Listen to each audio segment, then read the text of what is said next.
అందరికీ వందనాలండి. అందరూ బాగున్నారు అనుకుంటున్నాను. ఈరోజు మనం యేసు ప్రభువారు పరలోక రాజ్యము అంటే సంఘము గురించి చెప్పిన ఒక ఉపమానాన్ని మనం ఆలోచిద్దాం. మత్తయి సువార్త 13వ అధ్యాయం 24వ వచనం నుండి మనం చదివితే, పరలోక రాజ్యాన్ని ఒక పొలంతో పోలుస్తాడు దేవుడు. ఒక మనిషి ఆ పొలంలో మంచి విత్తనాలు విత్తి అతడు నిద్రపోవుచుండగా శత్రువులు చెడ్డవారు వచ్చి ఆ మంచి విత్తనాల మధ్యలో చెడ్డ విత్తనాలు అంటే గురుగులు నాటి వెళ్ళిపోయారంట. అప్పుడు అతని సేవకులు వచ్చి పొలంలో గురుగులు కూడా వచ్చేసాయి, మంచి విత్తనాల మధ్యలో ఈ చెడ్డ విత్తనాలు కూడా శత్రువులు వచ్చి నాటి వెళ్ళిపోయారు, ఇప్పుడు ఏం చేయాలి అని అడుగుతుంటే ఆ పొలం యజమాని అంటున్నాడంట, అవి పెరిగేంత వరకు ఆగుదాం, పెరిగాక మంచి విత్తనాలని చెడ్డ విత్తనాలని అంటే మంచి మొక్కలని గురుగుల్ని వేరు చేసి గురుగుల్ని కాల్చి అగ్నిలో వేసేద్దాం, మంచి విత్తనాలను దాచుకుందాం అని చెప్పేసి ఆ యజమాని చెప్పాడంట. దీని భావాన్ని తర్వాత యేసుప్రభు వారి శిష్యులు యేసుప్రభు వారిని అడిగినప్పుడు అదే అధ్యాయం 36వ వచనం నుండి ఆ ఉపమానానికి భావం కూడా చెప్తున్నాడు యేసుప్రభు వారు. ఆ భావం ఏంటో చూద్దాం. అందుకు ఆయన ఇట్లా, నేను మంచి విత్తనములు విత్తువాడు మనుష్య కుమారుడు. మనుష్య కుమారుడు అంటే యేసుక్రీస్తు వారు. యేసుక్రీస్తే వాక్యము, ఆ వాక్యమే శరీరధారిగా భూమి మీదకి వచ్చింది అని మనం ఆల్రెడీ చదువుకున్నాం. యేసుక్రీస్తు వారు అంటే మంచి మాటలు, మంచి విత్తనాలు విత్తేవాడు మనుష్య కుమారుడు అంటే యేసుక్రీస్తు. పొలము లోకము, మంచి విత్తనములు రాజ్య సంబంధులు, గురుగులు దుష్టుని సంబంధులు, వాటిని విత్తిన శత్రువు అపవాది. కోత యుగ సమాప్తి, కోత కోయువారు దేవదూతలు. గురుగులు ఎలాగూ కొర్చబడి అగ్నిలో కాల్చివేయబడునో అలాగే యుగ సమాప్తి యందు జరుగును. మనుష్య కుమారుడు తన దూతలను పంపును, వారాయన రాజ్యములో నుండి ఆటంకములకు సకలమైన వాటిని దుర్నీతి పరులను సమకూర్చి అగ్నిగుండములో పడవేయుదురు. అక్కడ ఏడ్పును పండ్లు కొరుకుటయు ఉండును. అప్పుడు నీతిమంతులు తమ తండ్రి రాజ్యములో సూర్యుని వలె తేజరిల్లుదురు. చెవులు గలవాడు వినుగాక. ఈ ఉపమానాన్ని మనం ఈరోజు క్లియర్గా ఆలోచిద్దామండి. పొలం అంటే లోకం అంట. లోకం అంటే ఇప్పుడు మనం ఉంటున్న ఈ లోకం. ఈ లోకంలో దేవుడు యాక్చువల్గా మనుషుల్ని క్రియేట్ చేసింది దేనికోసం? మంచి విత్తనాలు ఎలా అయితే మంచి చెట్లుగా ఫలిస్తాయో అలాగా మనుషులు మంచివారుగా ఉండాలి అన్న ఉద్దేశంతో దేవుడు భూమి మీద మనుషుల్ని పెట్టాడు. అయితే అపవాది వచ్చి మనుషుల్లో చెడ్డ ఆలోచనలు అంటే చెడ్డ విత్తనాలు విత్తింది. ఎలా చెడ్డ విత్తనాలు? మనం చిన్నప్పటి నుంచి ఆలోచిద్దాం. చిన్నపిల్లలకి తల్లిదండ్రులు చిన్నప్పటి నుంచే మంచి విషయాలు నేర్పిద్దాం, వీళ్ళు మంచిగా తయారవ్వాలి, సక్సెస్ఫుల్ పీపుల్గా అవ్వాలి అని తల్లిదండ్రులు చాలా కోరుకుంటారు. కానీ అపవాది సినిమాల ద్వారా, సినిమా పాటల ద్వారా, లేకపోతే స్కూల్లో ఫ్రెండ్స్ మాట్లాడే మాటల ద్వారా, బూతుల ద్వారా వాళ్ళు చెడ్డ విత్తనాలను వాళ్ళ హృదయంలో నాటుకుంటారు. మంచిగా తయారవ్వాలి, మంచి చెట్లలాగా అవ్వాలి అనుకుంటే వారు చెడ్డ చెట్లలాగా అవుతున్నారు అనేది మనం ఇక్కడ గ్రహించాలి. చిన్నపిల్లలు ఎలా ఉంటారండి? ప్రతి విషయంలో పోటీతత్వం ఉంటుంది. చదువుల్లో వాడికన్నా నేను బాగా చదవాలి, ఆటల్లో వాడికన్నా నేను బాగా ఆడాలి అని ప్రతి దాంట్లో పోటీ ఉంటుంది. అదే పోటీ చెడ్డ లక్షణాల్లో కూడా ఉంటుంది అనే విషయం మనం గుర్తుపెట్టుకోవాలి. ఒక ఫ్రెండ్ బూతులు మాట్లాడుతున్నాడు అనుకో, వాడేనా అని వీడు కూడా బూతులు మాట్లాడతాడు. ఒక ఫ్రెండ్ ఒకరిని ఏడిపిస్తున్నారు అనుకో, ఓహో అందులో హీరోయిజం ఉందేమో అనుకుని సినిమాల్లో కూడా అలాగే రిప్రజెంట్ చేస్తారు కదా, ఒకరిని కొట్టేవాడిని ఒకటి తిట్టేవాడిని హీరోగా చూపిస్తారు. అలాగే ఉంటేనే గొప్పోళ్ళు అవుతామేమోనని పిల్లలు అదే నేర్చుకుంటారు. ఆడపిల్లలు కూడా పక్కన అమ్మాయిలు ఏదన్నా వేరే అబ్బాయిలతో తిరుగుతున్నారు అనుకోండి, ఓహో మేము ఇలా ఉండకుండా మేము కూడా అలాగే ఉండాలేమో, అదే గొప్పదేమో అనుకుని వాళ్ళు కూడా అలా అవ్వాలని ట్రై చేస్తారు. అంటే మంచి లక్షణాలు ఉండాల్సిన పిల్లల్లోకి అపవాది ఏం చేస్తుంది? సినిమాలు, బూతులు. ఇంట్లో పెద్దవాళ్ళు బూతులు మాట్లాడినా చిన్నపిల్లలు అయ్యే నేర్చుకుంటారు. వాళ్ళైనా మేము అంతకన్నా బాగా మాట్లాడగలమని అందులో పోటీ ఎత్తుక్కుంటారు. వాళ్ళు ప్రతి విషయంలో పోటీ ఎత్తుక్కునే వాళ్ళు చిన్నపిల్లలు. వాళ్ళ మంచి హృదయాల్లోకి అపవాది చెడు విత్తనాలు తీసుకొచ్చి నాటుతుంది. అలా నాటుతుంది అన్న విషయాలని తల్లిదండ్రులు గుర్తించకపోయినా, సొసైటీ గుర్తించకపోయినా, రేపొద్దున మంచి చెట్టలాగా ఫలించాల్సిన వాళ్ళు చెడ్డవారిగా తయారవుతారు అనేది దేవుడు ఈ ఉపమానం ద్వారా చెబుతున్న విషయం. లోకం అంటే పొలం.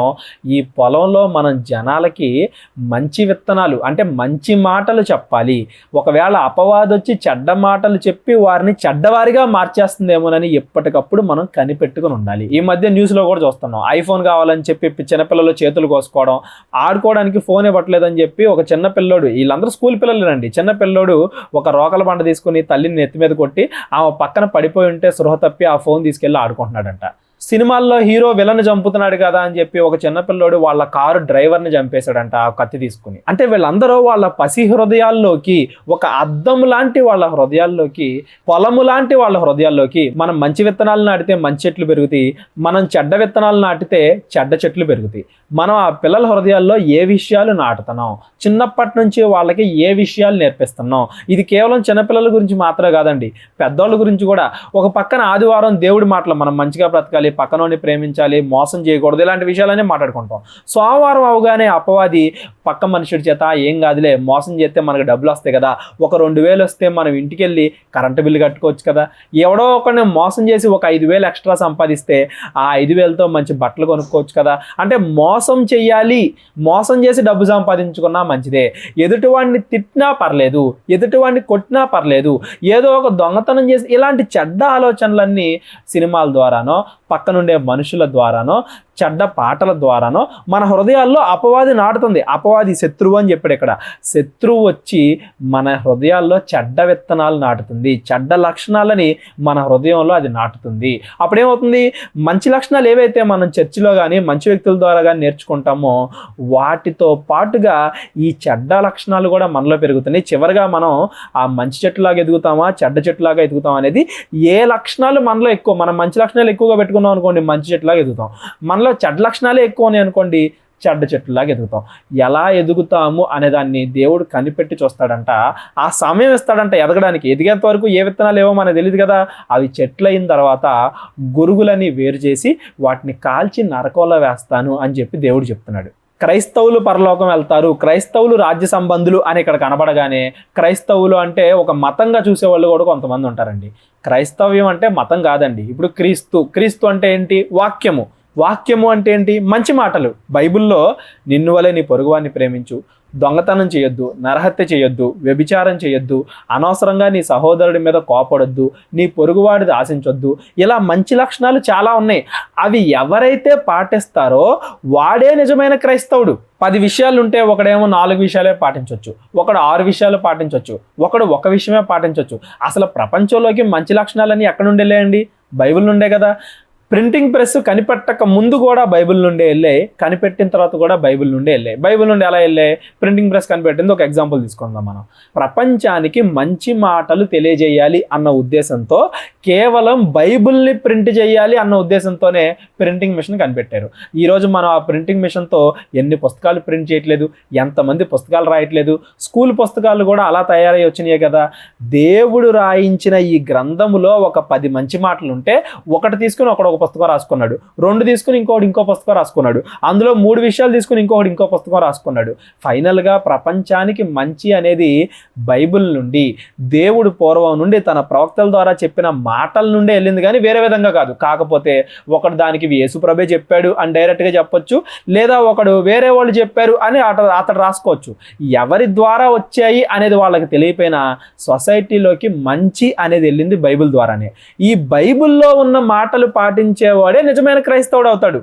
ఎవడు ఎన్ని మాటలు పాటిస్తున్నాడు, ఎవడు ఎంత మంచిగా ఉంటున్నాడు, ఒక మనిషి 100 పనులు చేస్తే అందులో ఎన్ని పనులు మంచివి చేశాడు, ఎన్ని పనులు చెడ్డవి చేశాడు, చివరిగా అతడు మంచి చెట్టులాగా ఉంటున్నాడా, చెడ్డ చెట్టులాగా ఉంటున్నాడా అనే దాన్ని బట్టి అతడు క్రైస్తవుడు అవుతాడా లేదా అనేది మనం చెప్పగలుగుతాం. కానీ బైబిల్లో ఉన్న ఆజ్ఞల ప్రకారంగా పాటించేవాడు నిజమైన క్రైస్తవుడు అవుతాడే కానీ, కేవలం ఆదివారం చర్చికి వచ్చి మిగిలిన 6 రోజులు తప్పులు చేసుకుంటా బతుకుతూ ఉండేవాళ్ళు, మిగిలిన 6 రోజులు జనాలను మోసం చేసుకుంటా బతుకుతూ ఉండేవాళ్ళు, వాళ్ళు నిజమైన క్రైస్తవులు కాదండి. పరిపూర్ణ క్రైస్తవులు అంటే అన్ని ఆజ్ఞల్నే పాటించేవాళ్ళు. పరిపూర్ణంగా మనం తయారవడానికే భూమి మీద మనకి ఈ జీవితం. మనలో కొన్ని మంచి లక్షణాలే ఉన్నాయేమో, కొన్ని చెడ్డ లక్షణాలు ఉన్నాయేమో, ఆ చెడ్డ లక్షణాలను పోగొట్టుకోవడానికే ఈ జీవితం. ప్రతి మనిషిలో ఎంతో కొంత మంచి ఉంటుంది, కొంత చెడు కూడా ఉంటుంది. ఆ చెడుని పోగొట్టుకొని పరిపూర్ణంగా మనం మంచి వాళ్ళలాగా మారడానికి, పరిపూర్ణమైన క్రైస్తవులుగా మారడానికే భూమి మీద మనకి జీవితం. మధ్య మధ్యలో అపవాది వచ్చి చెడ్డ లక్షణాలను మనలో నాటుద్ది. నువ్వు ఈ మతానికి సంబంధించిన వాడివి, నువ్వు ఆ మతానికి సంబంధించిన వాడివి. రీసెంట్గా మనం కూడా చూసాం కదా, కాశ్మీరీలో ఉగ్రవాదులు చాలా మందిని చంపేశారు. ఉగ్రవాదులు అంటేనే వాళ్ళు తప్పు చేసేవాళ్ళు, ఒక మతంతో వాళ్ళకి సంబంధం లేదు. ఒక మనిషి వేరే వాడిని చంపేస్తున్నాడు అంటే వాడు ఉగ్రవాదే. ఒక హిందువు ముస్లింని చంపుతున్నాడు, క్రిస్టియన్ చంపుతున్నాడు, ఆ హిందూ ఉగ్రవాది. ఒక ముస్లిము క్రిస్టియన్స్ని చంపుతున్నాడు, హిందువులను చంపుతున్నాడు, ఆ ముస్లిం ఉగ్రవాది. ఒక క్రైస్తవుడు ఇంకో హిందువుని చంపినా, ముస్లింని చంపినా, క్రైస్తవుని చంపినా వాడు ఉగ్రవాదే. హింసాత్మకమైన విధానంలో వెళ్ళే, ఎదుటివాడిని కొట్టో ఎదుటివాడిని చంపో హింసాత్మకమైన మార్గంలో తన దారిలోకి తెచ్చుకోవాలి అనుకునే ప్రతి వాడు ఉగ్రవాదే. మనం వాడిని ఖండించాలి. కానీ ఈ మధ్య కొంతమంది ఏం చేస్తున్నారు, ఒక ఉగ్రవాది ఇంకొకరిని చంపేస్తే ముస్లింలు అందరూ అలాంటి వాళ్ళే అని ఒక తప్పుడు ప్రచారం చేస్తున్నారు. ఒక హిందువు మతోన్మాదంతో ఒకరిని హింసిస్తే మిగిలిన హిందువులు అందరూ అలాంటి వాళ్ళే అని ప్రచారం చేస్తున్నారు. ఒక క్రిస్టియన్ తప్పు చేస్తే మిగతా క్రైస్తవులు అందరూ అలాంటి వాళ్ళే అని తప్పుడు ప్రచారం చేస్తున్నారు. మతాలని అడ్డు పెట్టుకుని వాళ్ళకుండే స్వలాభాల కోసం రాజకీయంగా ఎదగాలనో, లేకపోతే యూట్యూబ్లో ఎదగాలనో, లేదా పాపులారిటీ కోసమో ఏదో ఒక రకంగా మతాల మధ్య చిచ్చులు పెడుతున్నారే కానీ నిజంగా ఎవరైతే దేవుడు చెప్పిన మంచి మాటల ప్రకారంగా బ్రతుకుతారో, పక్కన వాడిని ప్రేమిస్తారో, దొంగతనం చేయరో, నరహత్య చేయరో, వ్యభిచారం చేయరో వాళ్ళు నిజమైన క్రైస్తవులు. అలాంటి వాళ్ళని దేవుడు క్రైస్తవులు అని పిలుస్తాడు. క్రైస్తవులుగా ఉంటూ అక్రమమైన మార్గంలో వెళ్ళే వాళ్ళని మీరెవరో నాకు తెలీదు అని యేసుప్రభు మాట్లాడడం మనం చూడలేదా బైబిల్లో? అలాగే నీ తోటి వాడికి బట్టలు లేనప్పుడు నువ్వు బట్టలు ఇస్తే, ఆహారం లేని వాడికి ఆహారం ఇస్తే, నువ్వు దేవుణ్ణి ఎరగకపోయినా నువ్వు దేవుడికి సహాయం చేసినట్టే, కాబట్టి నీకు పరలోకం అని దేవుడు అంటాం మనం చూడలేదా బైబిల్లో? బైబిల్లో దేవుడిచ్చిన ఆజ్ఞల ప్రకారంగా బ్రతికేవాడు నిజమైన క్రైస్తవుడు అవుతాడే కానీ బైబిల్లో దేవుడు చెప్పిన మంచి మాటలు అవి బైబిల్లో ఉన్నాయని తెలియకపోయినా మంచి మాటల ప్రకారంగా నమ్మేవాడు నిజమైన దేవుడు భక్తుడు అవుతాడే కానీ చర్చ్కి వెళ్ళే వాళ్ళందరూ క్రిస్టియన్స్, మస్జిద్కి వెళ్ళే వాళ్ళందరూ ముస్లిమ్స్, గుడికి వెళ్ళే వాళ్ళందరూ హిందూసు. ఈ విధానం మనం మార్చుకోవాలి, ఈ ఆలోచన విధానం మనం మార్చుకోవాలి. మంచి ఎక్కడున్నా మంచే, చెడు ఎక్కడున్నా చెడే. ఒకడెవడో తప్పు చేస్తే ఆ వర్గాన్ని మొత్తం, పాతకాలంలో కులాలు మతాలను కొట్టుకున్నది దేనికోసం అండి? ఇలాగే కదా ఇప్పుడు కూడా మతాల మధ్య చిచ్చులు పెట్టడానికి ప్రయత్నిస్తున్నారు. ఒక హిందువు మా మతమే గొప్పది అని ఒక క్రిస్టియన్ని కొట్టినా, ఒక ముస్లింను కొట్టినా అతడు కూడా ఉగ్రవాదే. ఒక క్రిస్టియన్ను వేరే వాడిని కొట్టినా చంపినా అతడు కూడా ఉగ్రవాదే. ఒక ముస్లిము వేరే వాడిని కొట్టినా చంపినా అతడు కూడా ఉగ్రవాదే. వాళ్ళు చేసిన తప్పుల్ని మనం ఖండించాలి.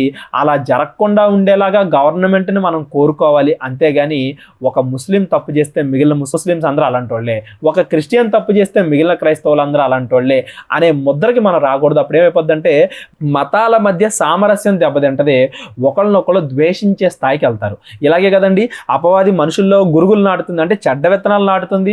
మంచి మాటలు మాట్లాడాల్సిన మనుషులు, మంచి మాటలు నేర్చుకోవాల్సిన మనుషులు, మంచి అనే అపవాదికి ఉండే పేరు భ్రమపరచు ఆత్మ. మంచి అన్న పేరుతో మనల్ని కన్ఫ్యూజ్ చేస్తుంది అపవాది. కొంతమంది ముస్లింలు ఎలా మోసపోయి ఉండొచ్చు, మతం అనే పేరుతో, మా మతమే గొప్పది అనే పేరుతో వాళ్ళు మోసపోయి జనాలు చంపుతున్నారు. మా మతమే ఉండాలి అనే మతోన్మాదంతో కొంతమంది హిందువులు మోసపోయి క్రైస్తవుల్ని హింసిస్తున్నారు. మా మతమే గొప్పది అన్న ఉద్దేశంతో భ్రమపరచబడుతున్నారు కొంతమంది. ఇప్పుడు క్రైస్తవుల్లో కూడా కొంతమంది ఉంటారు, మా క్రైస్తవమే గొప్పది, మిగిలిన వాళ్ళందరూ నరకానికి వెళ్ళిపోతారని హిందువుల్ని ముస్లింని ద్వేషిస్తారు. అలాంటి వాళ్ళు కూడా చెడ్డవాళ్లే. చెడు ఎక్కడున్నా చెడే. అపవాది భ్రమపరుస్తుంది. దేశభక్తి అంటే ముస్లింల్ని చెదరగొడతాం, దేశభక్తి అంటే క్రైస్తవుల్ని చెదరగొడతాం అని కొంతమంది హిందువులు అనుకుంటున్నారు. దేశభక్తి అనే మంచి పదాన్ని ముందు పెట్టుకొని దేశభక్తిలో ఉండాల్సిన లక్షణాలను తీసేసి ఎదుటి వాళ్ళని ద్వేషించే లక్షణాలని జనాల్లో నాటుతున్నారు. అపవాది కూడా చూడండి, ఒకవేళ కేవలం చెడ్డ మొక్కలే ఉన్నాయి అనుకోండి, ఆ పొలం కాల్చేస్తారు. అందుకని అపవాది ఏం చేస్తుంది, మంచి మొక్కల మధ్యలో చెడ్డ విత్తనాలు నాటుతుంది. అంటే మంచిలో కలిసిపోతే ఆ చెడు కూడా వాళ్ళు మంచి అనుకుని నేర్చుకుంటారేమో అని. ఆ మంచికి చెడుకి తేడా తెలుసుకునే ఆ వివేచన, ఆ తెలివి క్రైస్తవులుగా మనందరికీ ఉండాలి. యేసు ప్రభుని అనుకరించడము అంటే మిగతా మతాలను ద్వేషించడం కాదు, అందరినీ ప్రేమించడం. యేసుక్రీస్తు వారు బైబిల్లో చెప్పిన వాటి ప్రకారంగా నడుచుకోవడం. దేవుడు మంచి మాటలు చెప్పిన తర్వాత మనకు అవకాశం ఇస్తాడు మనం ఎదగడానికి. మనం ఆ ఎదిగే సమయంలో ఇక్కడ ఏంటంటే పొలంలో విత్తనాలు విత్తిన తర్వాత ఆ మనుషులు నిద్రపోతున్నాడంట. ఎందుకు నిద్రపోతున్నాడు? మనం మంచి మాటలు విత్తిన తర్వాత దాన్ని క్రియల్లో చూపించడానికి వాళ్ళకి మనం సమయాన్ని ఇవ్వాలి. ఆదివారం కానీ ప్రేయర్ ఎప్పుడైనా జరిగినప్పుడు కానీ మనం దేవుడి మాటలు మాట్లాడుకుంటాం. మిగిలిన అన్ని రోజులు ఏం చేయాలి? ఆ విన్న మంచి మాటల ప్రకారంగా మనం బ్రతకాలి. ఆ మాటల ప్రకారంగా బ్రతకడానికి దేవుడు మనకి సమయం ఇస్తే ఆ సమయంలో అపవాది వచ్చి చెడ్డ విత్తనాలు గురుగులు నాటి వెళ్ళిపోద్ది. ఆ గురుగులు పెరిగాయి అనుకోండి, చెడ్డ లక్షణాలు మనలో పెరిగాయి అనుకోండి, మనం ఒక కలుపు మొక్కలాగా, ఒక చెడ్డ మొక్కలాగా పెరుగుతాం. దేవుడు నరకంలో వేస్తాడు తప్పు చేసిన వాళ్ళని. దేవుడు న్యాయవంతుడండి. ఎంత ప్రేమను చూపించేవాడో, ఎంత ప్రేమామయుడో అంతే న్యాయవంతుడు. చెడ్డవాడిని శిక్షించడం న్యాయం, మార్పు చెందిన వాడిని రక్షించడం న్యాయం. రెండు చూస్తాడు దేవుడు. చెడ్డవాడిగానే బ్రతుకుతున్నాడు అనుకోండి, ఖచ్చితంగా వాడికి శిక్ష వేస్తాడు. అదే చెప్తున్నాడు, టైం ఇద్దాం, మనుషులు ఎదగడానికి టైం ఇద్దాం. కోతకాలం వచ్చిందనుకో మంచి వ్యక్తులు చనిపోతారు, చెడ్డ వ్యక్తులు చనిపోతారు. కాశ్మీరీలో జరిగిన, ఇంకా ఆంధ్రప్రదేశ్లో జరిగిన, తమిళనాడులో జరిగిన, మణిపూర్లో జరిగిన మంచి వాళ్ళు చచ్చిపోతున్నారు, చెడ్డవాళ్ళు చచ్చిపోతున్నారంటే మంచి వాళ్ళని దేవుడు పరలోకానికి తీసుకెళ్తాడు, చెడ్డ వాళ్ళని దేవుడు నరకానికి పంపిస్తాడు. అంటే మనం మంచి వాళ్ళం అనుకోండి, మన పనులు మంచిగా ఉంటాయి. మనం చెడ్డవాళ్ళం అనుకోండి, మన పనులు చెడ్డగా ఉంటాయి. మనం చేసే పనులను బట్టి మనం మంచి వాళ్ళమో చెడ్డవాళ్ళమో ఈజీగా చెప్పేయచ్చు. దేవుడికి తెలుస్తుంది కదా మన హృదయంలో ఏముందో. బయట వాళ్ళకన్నా మనుషులకన్నా మనం చేసే క్రియలు మాత్రమే కనపడతాయేమో, దేవుడికి మన హృదయం కూడా కనపడుతుంది కదా. అది ప్రకృతి విపత్తు అవ్వచ్చు, జనాలు వచ్చి చంపేయడం అవ్వచ్చు, భూకంపం అవ్వచ్చు, ప్రళయం అవ్వచ్చు, సునామీ అవ్వచ్చు, ఏదో ఒక రకంగా. కోతకాలము అంటే జనాలు చనిపోయే టైము. చనిపోయినప్పుడు మనం మంచిగా ఉంటే మనం పరలోకానికి వెళ్తాం, మనం చెడ్డగా ఉంటే మనం నరకానికి వెళ్తాం. మనలో ఉన్న మంచి లక్షణాలను పెంచుకోవడానికే ఈ సమయం. ఆ సమయాన్ని మనం చెడ్డ లక్షణాలు మన హృదయంలో పెట్టుకోవడానికి ఉపయోగించకూడదు. దేవుడిచ్చిన ఈ సమయాన్ని చెడ్డ లక్షణాలు నేర్చుకోవడానికి మనం ఉపయోగించకూడదు. మన పిల్లలకు కూడా చెడ్డ మాటలు మనం నేర్పించకూడదు. మంచి మాటలు మనం నేర్చుకొని మంచిని ప్రపంచానికి చాటి చెప్పేవాడే క్రైస్తవుడు. క్రైస్తవ్యం అనేది ఒక మతం కాదు, మార్గం. యేసుక్రీస్తు వారి మాటలను చూపించే మార్గం. అంతేగాని నిజమైన క్రైస్తవులకి ఈ మతం ఆ మతం అని తేడా ఉండదండి. వాడు యేసుక్రీస్తు మాటల ప్రకారంగా నడుస్తున్నాడా లేదా, ఇది మనం చూడాలి.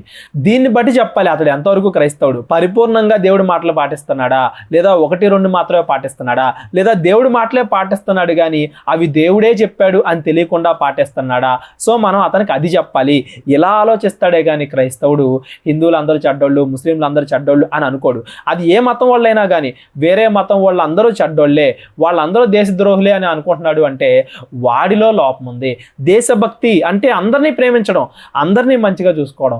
మన ఇంటిని మనం ఎలా కాపాడుకుంటామో, మన ఒంటిని మనం ఎలా కాపాడుకుంటామో, మన దేశాన్ని మనం అలా కాపాడుకోవడం. అంతేగాని అదే దేశంలో ఉండే, అదే శరీరంలో ఉండే ఒక కాలు మీద మనం ద్వేషం పెంచుకోం కదా, అదే దేశంలో ఉండే వేరే మతం వాళ్ళ మీద మనం ద్వేషం పెంచుకుంటున్నాము అంటే మనం నిజమైన క్రైస్తవులం కాదు అనేది ముఖ్యంగా మనం గుర్తుపెట్టుకోవాలి.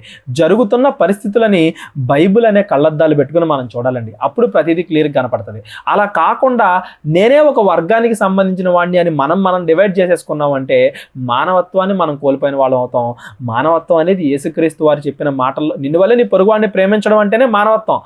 దాన్ని మనం తీసేసిన వాళ్ళగా అవుతాం. యేసుప్రభు వారు ఏం చెప్పారు, క్రైస్తవులు ఎలా ఉండాలంట, మీరు ఉప్పు వలె ఉండాలి లోకానికి, మీరు లోకానికి దీపం వలె ఉండాలి, లోకానికి వెలుగు వలె ఉండాలి. వెలుగు ఏం చేస్తుంది, అందరికీ దారిని చూపిస్తుంది.